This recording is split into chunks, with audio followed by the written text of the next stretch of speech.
Monsieur Di Filippo.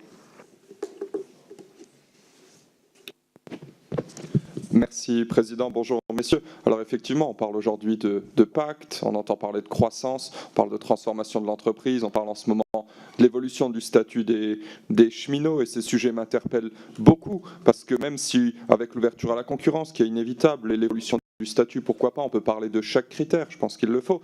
Mais le gouvernement montre sur les muscles, je trouve, beaucoup devant les petits. Et on n'entend pas parler, et je ne vous entends pas non plus parler assez d'équité. On a demandé énormément d'efforts aux retraités, au territoire, maintenant aux cheminots. Alors je ne sais pas si c'est la stratégie du gouvernement, mais en tout cas on en vient à un moment donné à diviser les Français entre eux.